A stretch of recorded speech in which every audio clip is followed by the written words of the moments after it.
Brindando o primeiro episódio do Papo de Caneca. Primeiro a gente vai começar introduzindo nós mesmos. Eu me chamo Gabriel, a gente estuda publicidade e propaganda. Eu sou designer autodidata. Eu me interesso muito por cultura pop em geral. Gosto também de ler. Leio bastante coisa relacionada a suspense, minha área preferida, romance policial, e também assuntos mais técnicos. Embora eu não seja um ávido leitor, né? Como o Gabriel disse, ele gosta muito de ler. Agora que a gente vai crescendo um pouco, começa a ter essas reflexões sobre as obras que a gente consome. Quando a gente está na infância, na adolescência, parece que essas obras passam como uma bala entre a gente. Passa despercebido, né? E depois, quando a gente cresce, a gente vai entendendo a profundidade que algumas delas têm. Se bem que a obra que a gente vai falar hoje ela não é antiga, eu assisti faz 2 anos, o Gabriel. Eu assisti ano passado, cara. Ano passado por recomendação minha. Recomendação do Luiz, e eu falo, já adianto que antes de começar o assunto, que eu gostei muito.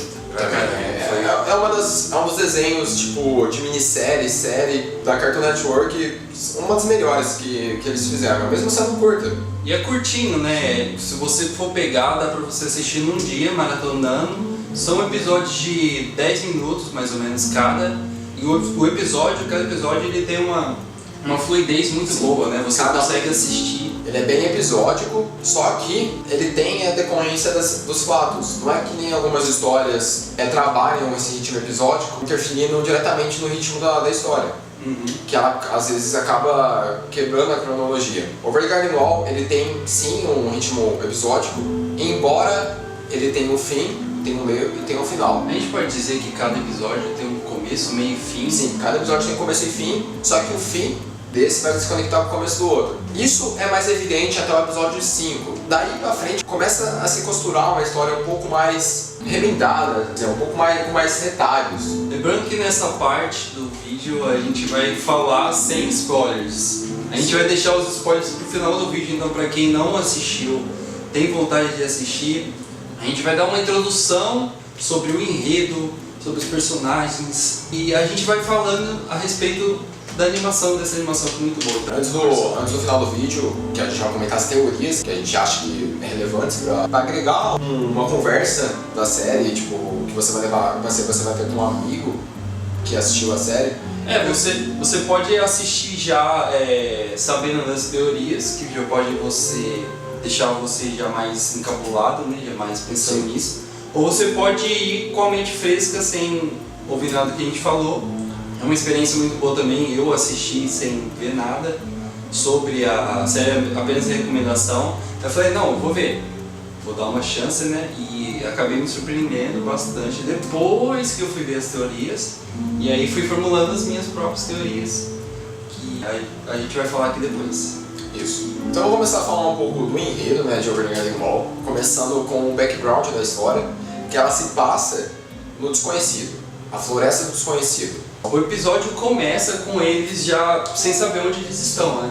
Estão perdidos em meio à floresta. Aí tem a conversa do Urt e do Greg, e tipo, o Urt pergunta pro Greg, onde será que estamos? E aí é o pontapé inicial para a história.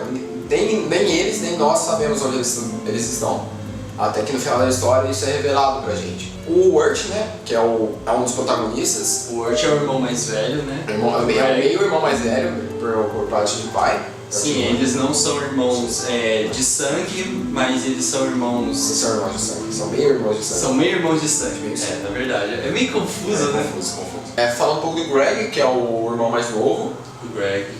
Que tipo, ele tem aquela alma meio inocente. Eu acho muito legal essa construção do Greg, porque ele é muito infantil e isso caracteriza muito o personagem. Age como se fosse uma criança mesmo, e é legal você ver no meio do que o desenho representa, de todas as complicações que eles têm na viagem, o Greg, ele meio que não se preocupa com nada.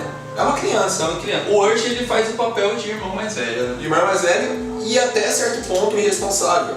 Até certo ponto é o Greg que retoma a história e salva o Urt dos perigos do desconhecido, né?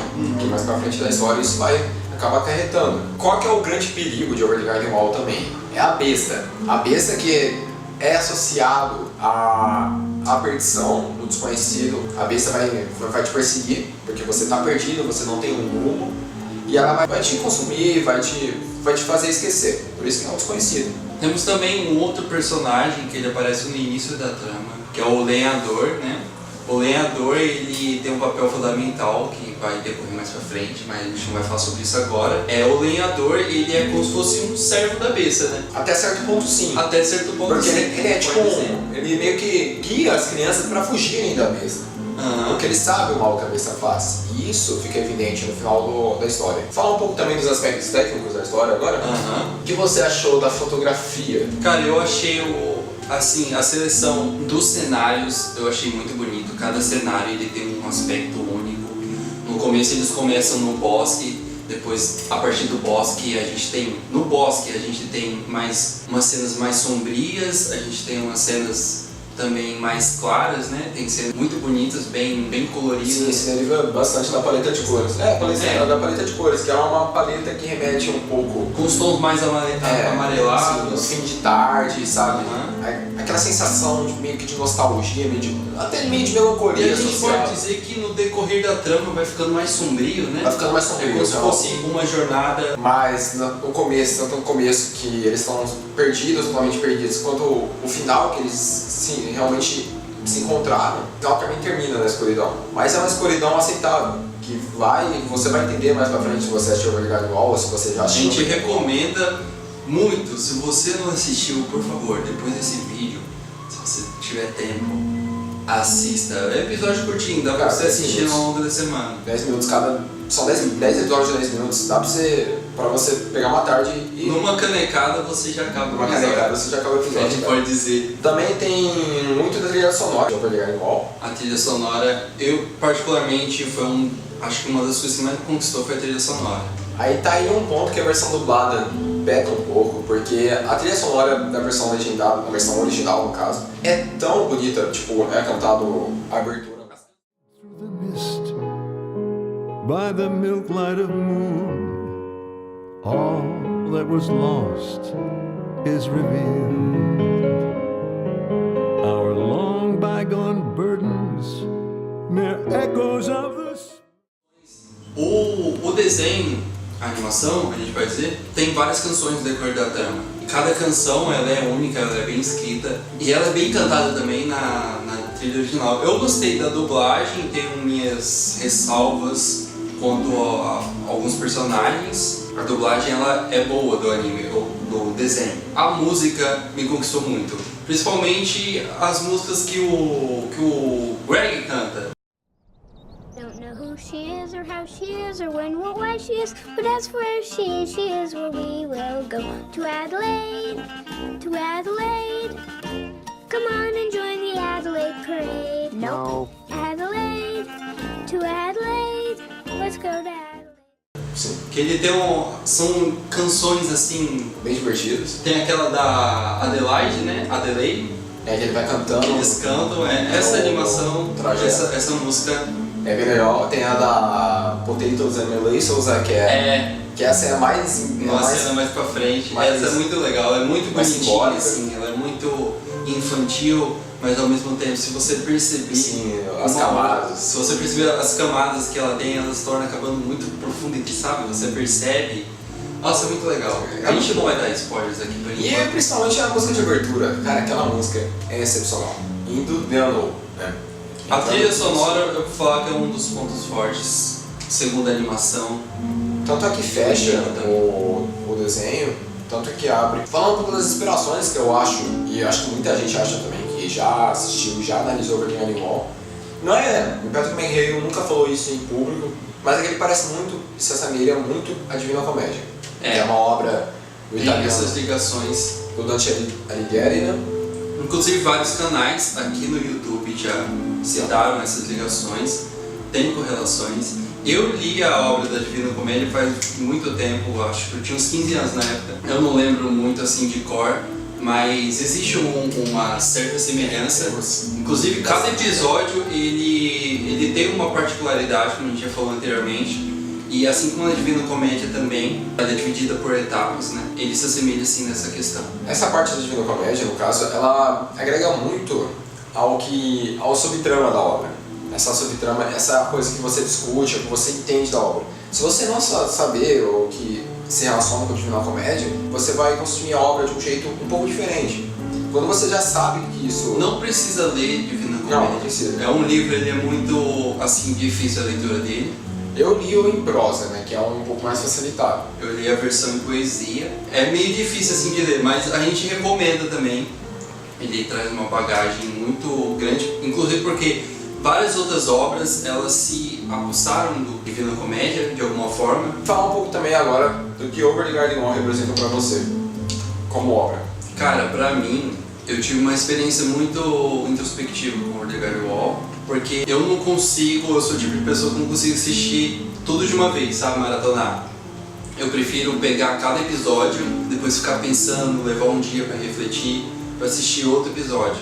E eu acho que isso ele acarreta uma experiência diferente. Então, cada episódio que eu assistia, eu ficava refletindo sobre os acontecimentos, né, das coisas que aconteceram e fazendo essas ligações na minha cabeça.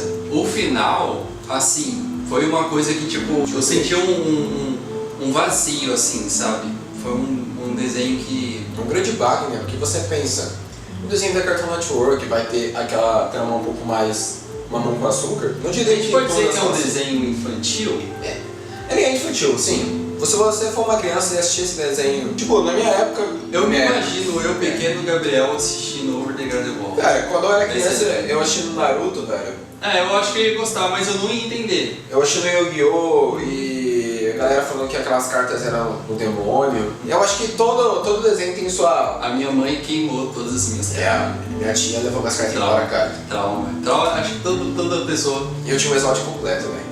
Mas acho que Over the Garden Wall é tipo o Pequeno Príncipe. É pra todo mundo. Se você é criança, se você é adulto, se você é jovem... Nossa, eu inverti tudo, velho. Seja você quem for, se você gosta de ir além do jardim, eu recomendo que você assista esse desenho.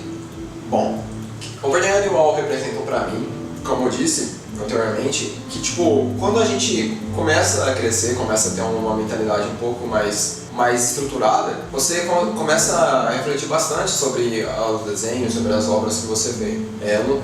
Eu sei que não é todo mundo que gosta de refletir, Mas eu acho que isso vai de Vai cada de um. Às pessoa. vezes alguma pessoa ela interpreta de um jeito, as outras de outro jeito. Não é um pecado nenhum você querer assistir aquele desenho e tipo, eu assisti, gostei, vou seguir minha vida, sabe? Mas eu acho que mesmo assim, mesmo a pessoa assistindo e ela leva alguma coisa, mesmo sem querer se aprofundar muito, acho que o episódio ele deixa uma leva na pessoa, né? Então, ele deixa uma mensagem interessante que a gente pode interpretar, independente de você ficar decorrendo desse assunto ou não. As emoções, né, como a própria letra diz, né, na abertura, as cores do outono vão caindo, no outono caem. E é assim as emoções. Quando a gente as estações da nossa vida vão desenvolvendo, primavera, verão, outono, Inverno. aí caem as emoções. E essas emoções que caem, elas complementam muito, se você quiser absorver, ou se você quiser deixar ela fluir. Será que no desenho tem essa passagem de estações também? Acho que... Ah, tem o inverno, verdade. Bem pensado, porque... É uma coisa que a gente pode relacionar. Porque tem um certo momento da obra que eles estão no inverno e no começo parece um pouco... Tem meio que essa passagem das estações, né? Sim, as emoções são várias passagens de estações que a gente... A gente pode dizer que sim. E é isso, Over the Garden Wall é uma obra totalmente introspectiva, mas pode ser tratada como um desenho bem divertido e bem interessante para você pegar no final de tarde e assistir. Você vai curtir. E agora a gente vai falar das teorias para fechar o vídeo, né? Essa parte é que vai conter spoiler, então se você não quiser os spoilers... A gente recomenda que pausa o vídeo agora, assista o desenho, vai de você querer assistir ou não. Não são grandes plots, só aquele lá do nono episódio, que tem isso, impressiona bastante, né? O que a gente tá falando, na parte que mostra a lápide do Queen Cult, né? Que é aquele ricaço que eles encontram, eu não me lembro qual episódio é agora, que eles se encontram e mostra o nome dele. Então, isso a gente já consegue ter um pouco do que a trama representa. pode teorizar, né, que tipo, enquanto eles estão interagindo com esses personagens desconhecidos, antes de voltar para o mundo real, eles estão num limbo. Eles estão com... Essas pessoas estão mortas, elas estão procurando algum tipo de libertação. Aí você levanta um ponto da teoria que eu e o Gabriel estava discutindo. O que a gente está discutindo é que no final da animação eles meio que conseguem escapar, né, do que a gente pode dizer do jardim. Eles conseguem escapar e voltar para a realidade deles, onde eles estavam. Que antes disso acontecer, eles estavam fugindo, né, da polícia, que eles estavam numa festa de Halloween, né, e aí eles foram para um cemitério.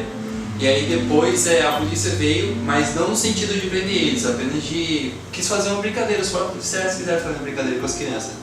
Só que eles interpretaram essa reação de uma forma inesperada e pularam o muro do cemitério, e logo após disso eles foram atingidos por um trem. Não atingidos, eles iam ser atingidos, eles pularam. Na primeira vez que eu assisti, Parece que eu interpretei que eles foram atingidos mesmo por um trem. Tanto é que tem um corte nessa cena, né? Tem um corte e mostra depois eles caindo, não mostra eles pulando. Sim. Então eu interpretei da minha maneira que, pronto, eles foram atingidos por um trem, morreram aí, agora eles estão mortos e agora estão no purgatório, no inferno, na pós-vida, sei lá. Se libertando, e na hora que eles se libertam, todos os personagens, tanto o lenhador quando encontra a filha dele, tanto a Beatriz quando ela consegue libertar os seus entes queridos de serem para pássaros azuis. No final todos os personagens conseguem se resolver. Todos conseguem resolver as suas questões internas, né? Eu acredito, a gente acredita que esse é o pós-vida de todos os personagens, até mesmo do Arthur Bragg. A gente... No final eles parecem que voltam para a realidade, né? Mas será que voltaram mesmo? Qual que é a gente nunca sabe se quando a gente morrer a gente vai continuar vivendo. Se isso é uma coisa metafísica, é uma coisa que está intrinsecamente na nossa mente. Dá a entender no final do episódio que eles voltaram para a realidade deles. Lógico, isso aqui que a gente está fazendo é uma brisação muito, muito grande. Mas é alguma coisa interessante de ser discutida. Não é uma coisa que uma ideologia que a gente defende, mas é uma coisa que pode ser acreditada. Tipo, se você relevar alguns pontos e brisar bastante. Alguns outros canais eles apontam outras questões, levantam outras teorias, mas a teoria que a gente apresenta é essa. Tanto do que a besta carrega uma lanterna, né, que... Cara, a besta me deu medo. Tá aí um personagem que, assim, o legal do terror é ele não mostrar. Eu acredito que quando o terror ele mostra, ele acaba perdendo um pouco desse medo. A gente tem muito medo do desconhecido, daquele que a gente não consegue entender.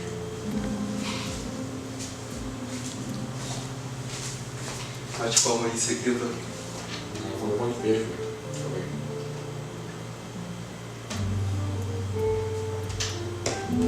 Calma, como tranquilo.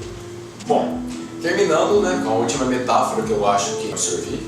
Enfim, é a metáfora da lanterna, né, que o lenhador segura a lanterna e a besta fala pra ele que a alma da filha dele tá lá dentro. Essa metáfora que eu acho que a lanterna tem, que as almas estão aprisionadas lá dentro e você precisa manter a chama acesa. Se você perder essa chama, essa alma não vai existir mais. Isso até é a própria vida. A vida é uma chama que uma hora vai se apagar. A lanterna, ela é onde a besta guarda as almas, né? Que ela captura. Que ela transforma em árvore. Não, as que transformam em árvore não entram na lanterna. Não entram na lanterna? As que permanecem na lanterna são as que eles querem guardar. E como é que ele captura as almas que ficam na lanterna? Eu nunca entendi essa parte. Tá aí. Tá aí, tá uma coisa aí pra que a gente pode discutir mais pra frente, que essa parte eu também não entendi, como que ele aprisiona as almas da lanterna. Mas a questão é que ele depende da lanterna, a lanterna, eu diria que é ele, ilumina, né, o caminho dele. Quando ele passa a ter essa lanterna apagada... Você tá falando da besta. Sim, quando a lanterna é apagada, ele também é esquecido. O desconhecido se torna desconhecido mesmo. O besta, que é o único ser que conhece o desconhecido, quando perde a luz que mantém ela viva, se perde. E é isso que eu acho que o Grey Guardião passa pra gente. Tem algumas teorias sobre a origem da besta, que fala que ela foi a primeira pessoa que se tornou uma árvore de N-word, né? E tem outro também que fala que ela é filha do lenhador também, né? Mas Sim, a gente mas são não vai os comentar isso, mas a gente formulou a nossa prova. A gente só queria levantar essa questão. Que eu acho interessante. Basicamente é isso. Eu acho que foi esse o primeiro episódio. A gente pretende melhorar, a gente tá meio travado ainda. Primeira vez com a câmera, a gente tá tentando dialogar, a gente vai melhorar isso, a gente vai procurar trazer informações mais relevantes sobre os temas que a gente for colocar aqui. Mas a intenção é essa, ser um papo de caneca, um papo rápido, um papo simples. Pra você ouvir, pra você ver durante um café da tarde. Foi isso. Tomar um café com a gente. E se inscreve aí se você gostou. Deixa o like também se você não gostou e. Só se você quiser. Deixar o dislike. Mas. Não deixa de like. Não deixa não. Mas esteja ruim que a gente vai tentar melhorar. Deixa aí nos comentários o que a gente pode melhorar. Eu sei que o áudio tá ruim porque a gente não tem um microfone de lapela. Dos temas também que você quer que a gente fale sobre a respeito, né? A gente vai tentar discutir aqui e ver. Dá umas sugestões de temas aí pra gente. E é é mais isso. relevante. Até mais. Terminando aí com um café acabado, né? Acabou o O café acabou, o papo rendeu e a gente espera que venha muitos mais, né? Muito mais. O papo nunca acaba, mas o café acaba.